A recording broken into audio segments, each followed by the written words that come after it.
Hello, my name is Blake. I taught intermediate contact staff rolls and lips. The first thing we talked about before we do anything else in class is a whole lot of warm-ups, especially warming up your core, warming up your back, your shoulders, your arm, and your neck. And that's because with all the moves that we're practicing, there's a lot of force coming directly at your neck. There's a lot of bending in weird ways, and you want to be completely warmed up before you start, or else you're going to hurt yourself. The first move we learned is called the angel roll. Oh, I should preface this with saying there's intro contact staff here at Wildfire, there's advanced, and there isn't really a kind of gateway in between the two. This class is an attempt to be that gateway, so these are the moves you need to know to kind of progress in contact staff. So the first one we talked about is an angel roll. It looks like this. And what you need to know about it is you hold the staff slightly off center or directly on center. Your wrist is going to bend like this. The true angel roll is straight up and down, but it's much, much easier to learn. Not quite at 45, but a little bit coming here. So if you do this, you notice a really big problem where as you turn it, it's coming towards your face. So when people do it, they want to move their elbow here and like make it less scary. If you do that, you'll hit yourself in the head. Please, please don't. So the trick is bend your wrist, not your elbow. It's going to land right here. It's going to pivot, not roll. Land right here. You won't be able to see it, but the center point will be up above your head here. Here, out, and the catch is here.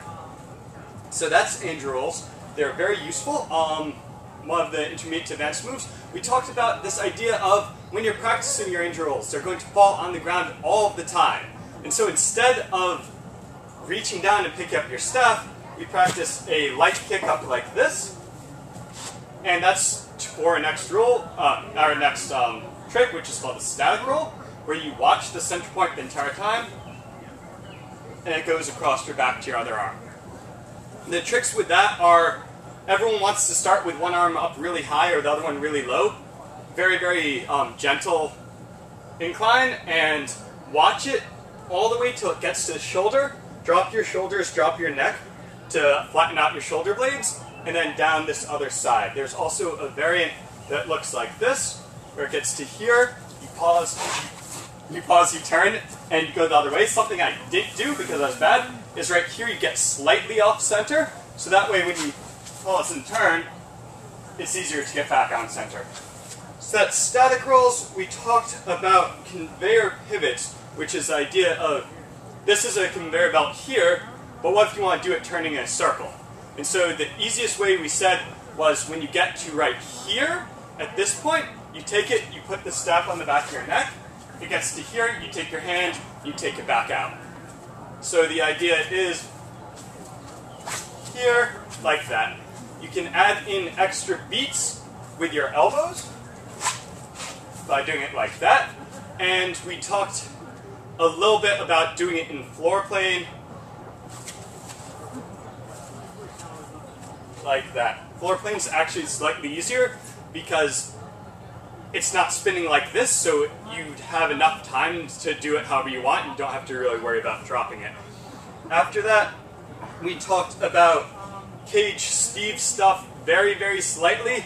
The idea of when you do a Steve like this, you can also stick it in here. You can also not do the chest roll and just put it here and push it back. And you can also do a flat roll into something like a minimal Steve going around. We didn't actually touch on vertical Steves at all.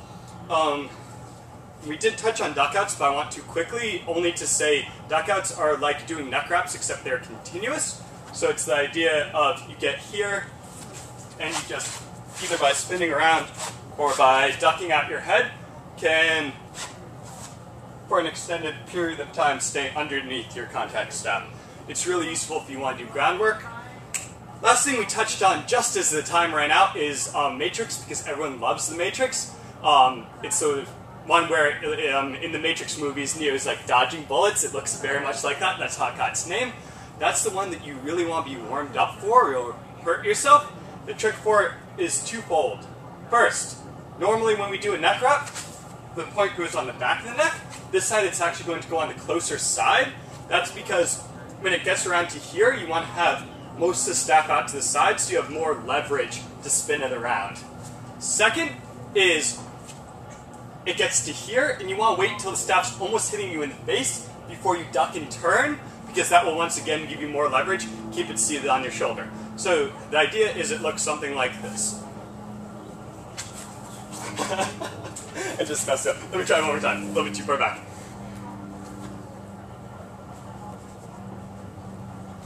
My matrix is being really sloppy today, but that is the way it is. When you first start it near your elbows and you work it down closer and closer to your armpit.